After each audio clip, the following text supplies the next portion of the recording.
తెరకొట్టే కారం రంగు రుచి ఆచి కారం పొడి. బీసీల విషయంలో తక్కెలపల్లి రవీందర్ గారు పెద్దలు వారు రాష్ట్ర ప్రభుత్వానికి కొన్ని సూచనలు చేసినారు సార్.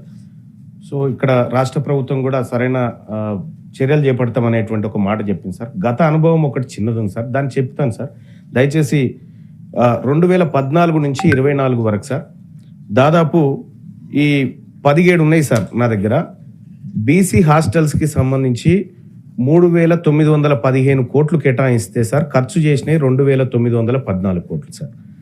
ఇట్లా చెప్పుకుంటూ పోతే ఎంబీసీ కులాలకు 35 కులాల కార్పొరేషన్ 2017లో ఏర్పాటు చేస్తే 3,850 కోట్లు కేటాయించి 19 కోట్లు ఖర్చు పెట్టినారు సార్. గతంలో నాయి బ్రాహ్మణ కార్పొరేషన్కి 760 కోట్లు అని చెప్పి అనౌన్స్మెంట్ చేసి 83 కోట్లు ఖర్చు పెట్టినారు సార్. అందులో కేవలం కరెంటు బిల్లులకు 45 కోట్లు ఖర్చు పెట్టినారు సార్.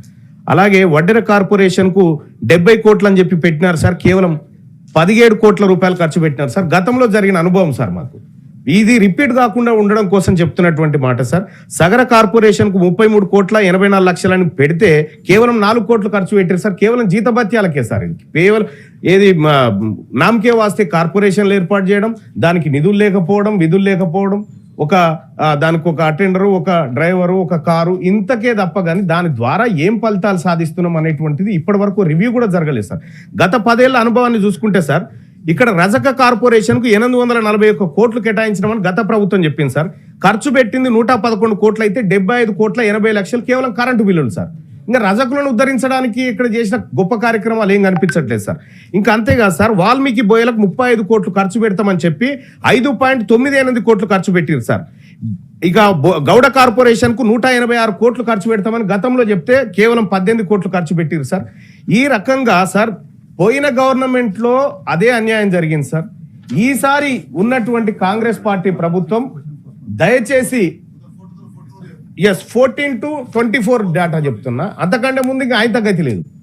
అయితే ఇప్పుడున్నటువంటి ప్రభుత్వానికి నేను చేసేటువంటి సూచన ఏంటంటే సార్, ఏదైనా చెప్తే చేయండి సార్. కేవలం కాగితాలకు పరిమితం అయితే దానివల్ల మా బీసీలకు వచ్చే ప్రయోజనం లేదు. కేవలం ఈ సభలో చర్చించుకోవడానికి తప్ప దేనికి పనికి రాకుండా ఉంటుంది. ఓ స్పష్టత ఉండాలి, ఓ టైం బౌండ్ ఉండాలి.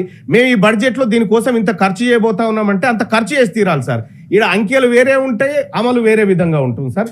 దయచేసి రాష్ట్ర ప్రభుత్వానికి నేను రిక్వెస్ట్ చేస్తా ఉన్నా సార్, ఒక నిర్దిష్టమైనటువంటి ప్రణాళిక మీ దగ్గర ఉందా?